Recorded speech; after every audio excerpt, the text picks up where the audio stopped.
magnifique paysage d'hiver avec un beau ciel bleu. Cette nuit il a fait jusqu'à -10, là il fait environ -3, -4. On se dirige vers une petite rivière, on verra comment elle a gelé cette nuit ou pas. Je poursuis mon chemin dans cette forêt enchantée, c'est vraiment extraordinaire. Avec ce soleil en plus.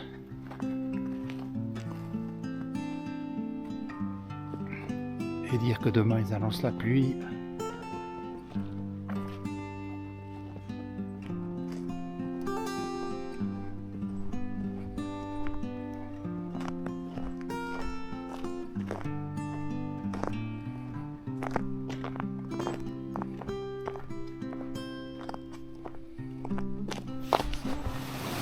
Contrairement à ce que je pensais, pas beaucoup de glace dans la rivière, dont le débit est trop important.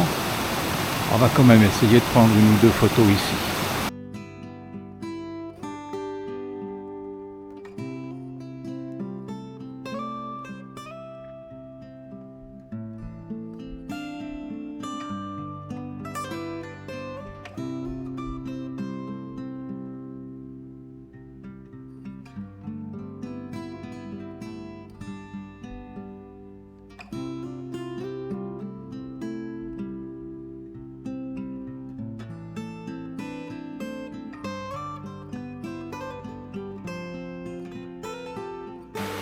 Un endroit un peu plus calme,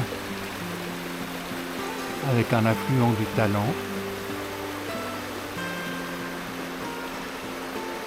une jolie lumière en arrière-plan.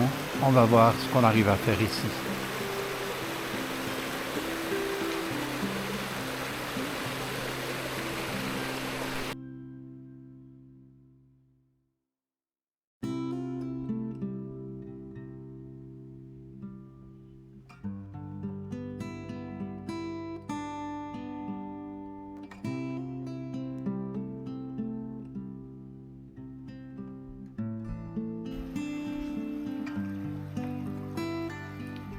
En suivant un sentier, je suis arrivé vers un très joli petit ruisseau où j'ai installé mon appareil. Est-ce que nous aurions là la photo du jour? C'est pas impossible.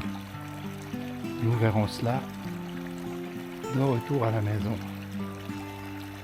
Mais en tout cas, j'aime beaucoup cette ambiance avec la lumière au fond. J'ai fait du bracketing pour être net du pied de l'appareil jusqu'au fond. On verra ce que ça donne.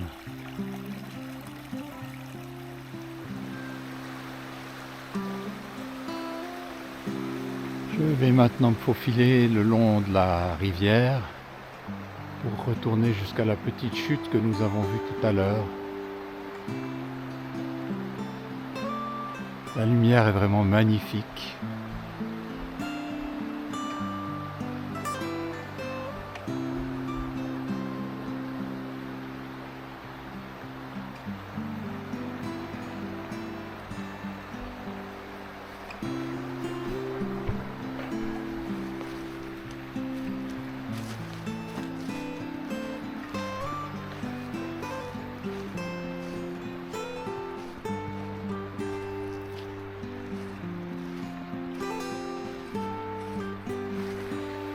Le chemin transformé en rivière.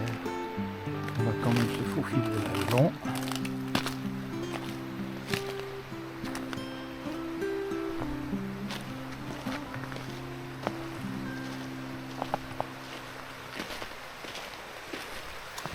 Avant de me retrouver sur la Troum, je vous rappelle que si cette vidéo vous a plu et vous convient, de ne pas oublier de cliquer sur le bouton j'aime et sur le bouton s'abonner si ce n'est pas déjà fait pour retrouver mes prochaines vidéos. J'ai donc à choisir entre deux images finalement, celle-ci dont j'ai parlé dans la vidéo comme pouvant être l'image de référence, ou bien celle-ci qui finalement sera celle que je vais retenir parce qu'elle me paraît plus intéressante au niveau du développement que je vais proposer avec des éléments assez surprenants. Je vous laisserai découvrir cela et voir comment cela se passe. Nous voici donc dans Lightroom. J'ai fait une copie de l'image, j'ai réinitialisé les réglages, comme ça vous découvrez comment la photo est sortie de l'appareil. Et je vais commencer par faire un léger recadrage. Je tiens à ce que les deux pierres qui sont en bas à gauche soient bien visibles sur l'image. J'y reviendrai tout à l'heure, mais pour moi, elles donnent un équilibre au bas de l'image qui est intéressant. Voilà, des petits ajustements.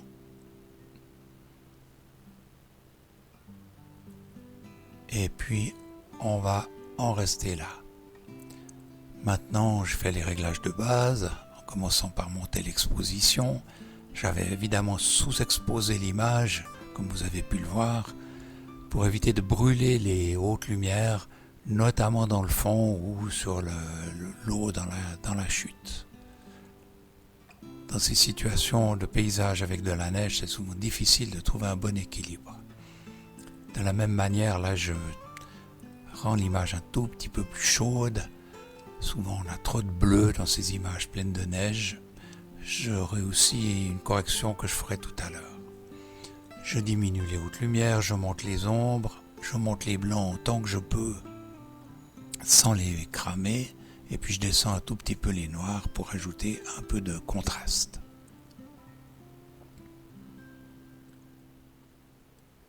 Je vais maintenant passer, après quelques tâtonnements, au réglage de l'étalonnage. Si vous avez vu ma vidéo précédente, vous savez que j'aime bien utiliser ce réglage-là. C'est plus fin et plus efficace que de changer la saturation de l'image. Là, je ne touche pas les bleus, qui sont un problème délicat que je réglerai ultérieurement.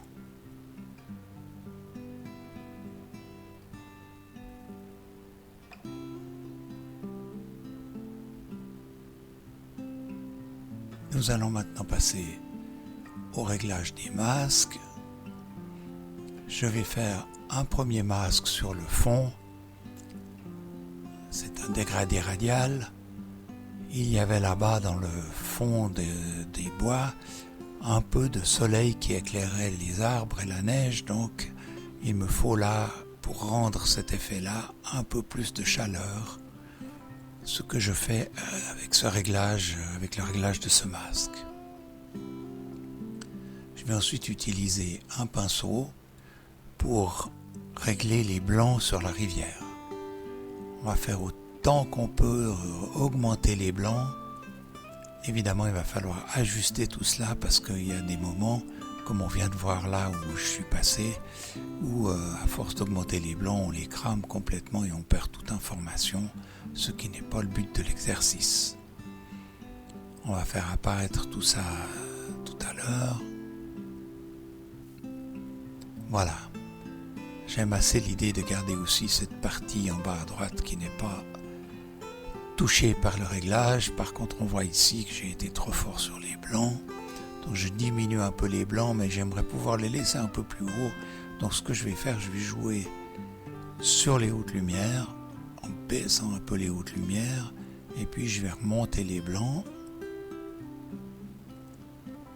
Mais comme j'arrive pas à trouver mon compte entre les deux, ce que je vais faire, c'est que je vais soustraire cette zone qui est cramée du masque pour pouvoir conserver à la fois le réglage et un peu d'information à cet endroit de la rivière. Voilà, comme ça, c'est pas trop mal. Avant, après, ça joue pas mal.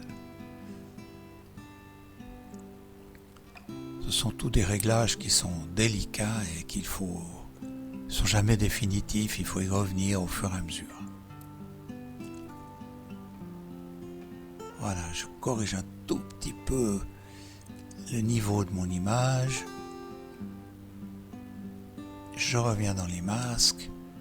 Je vais ajouter un masque de nouveau avec le pinceau pour monter les ombres et les blancs dans les deux coins de la chute pour faire apparaître un tout petit peu de texture dans ce coin qui était très noir et en même temps souligner les glaçons qui sont tout en blanc.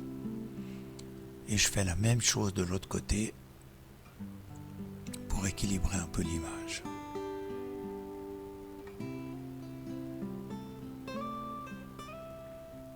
Voilà, comme ça, c'est pas mal.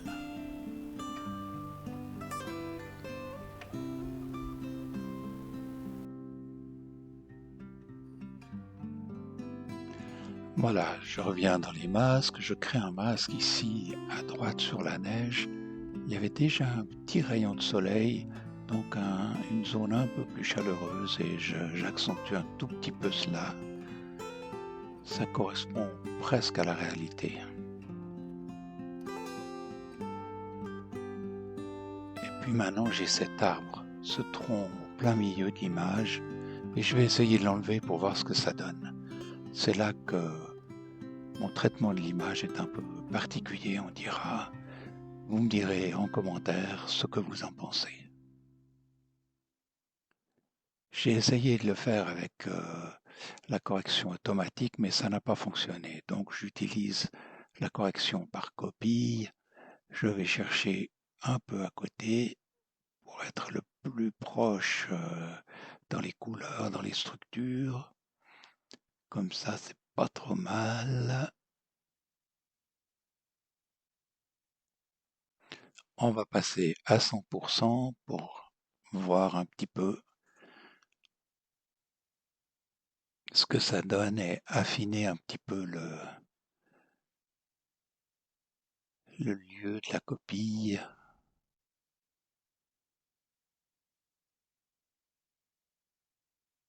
Voilà, en bougeant encore un tout petit peu comme ça,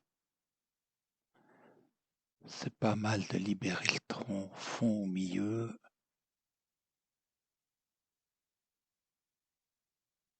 Voyons voir si on éteint tout. À part une légère dérive colorimétrique, on est pas mal. On va maintenant supprimer sur l'original évidemment les éléments qui sont trop évidents à reconnaître. Il y avait ce bout de tronc là-bas et puis cette petite brindille ici devant qui fait une espèce d'ovale. On va essayer de l'éliminer aussi.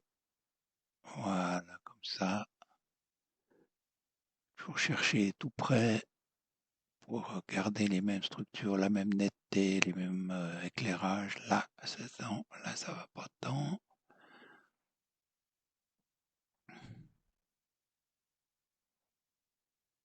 Voilà. Je pense qu'on va pouvoir en rester là. Ouais, on est pas mal du tout comme ça. Alors, on va maintenant pouvoir reprendre l'image globalement. J'ai laissé passer une nuit et je reviens pour retoucher un peu la colorimétrie générale. J'augmente la luminosité des bleus et puis je vais dans le même temps diminuer la saturation des bleus pour avoir une neige le plus et une chute, petite chute, la plus blanche possible. Évidemment, ça crée un peu de luminosité trop importante du côté de la chute, on y reviendra tout à l'heure. J'augmente aussi un tout petit peu la luminosité des jaunes, ça c'est pour le fond de l'image, et puis j'augmente la saturation des verts pour donner encore un peu de contraste à l'image. Maintenant, je vais baisser un tout petit peu les hautes lumières et puis peut-être un tout petit peu les blancs. Voilà, comme ça, il n'y a pas trop de zones blanches, notamment sur la cascade, qui sont cramées. Une manière que j'aime bien de faire, c'est de passer avec le fond blanc. On voit l'image de manière très différente que lorsque le fond est noir. Alors là, je modifie la nuance de couleur. Évidemment, là, c'est beaucoup trop vert. Et là, si je mets plus de chaleur, non, ouais, ça ne joue pas du tout. Il faut trouver un équilibre.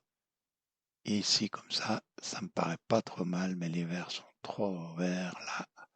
Voilà, là. Comme ça, c'est pas si mal. je mets un tout petit peu de vibrance et un tout petit peu de saturation. Si je reviens à l'étalonnage, je peux peut-être quand même descendre encore les bleus pour éviter qu'il y ait une trop grande nuance de bleu dans la neige. Je remets le fond noir. Je vais rajouter encore un petit masque pour mettre en évidence ces deux pierres là sur le devant de la cascade. J'utilise pour la sélection l'objet, sélectionner un objet, puis rajouter un objet. Voilà, j'ai mis deux pierres qui sont pas mal sélectionnées du tout. Je vais leur mettre un petit peu de texture, pas trop quand même. Un tout petit peu plus de chaleur dans la couleur. Je monte les ombres, pas trop non plus quand même, et je vais descendre un tout petit peu les noirs pour donner du contraste. Voilà, avant, après, c'est pas mal. Je vais revoir un tout petit peu le cadrage de l'image.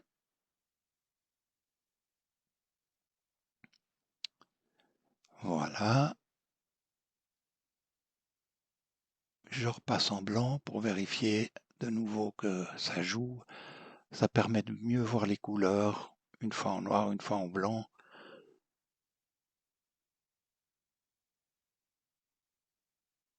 Voilà l'image d'où nous sommes partis, pour rappel.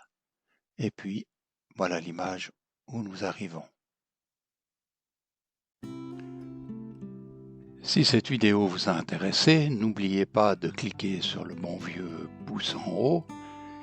Et pour voir les suivantes qui ne tarderont pas à arriver, cliquez sur s'abonner si ce n'est pas déjà fait. En tout cas, merci beaucoup d'avoir regardé cette vidéo. Je vous dis à bientôt et salut bien!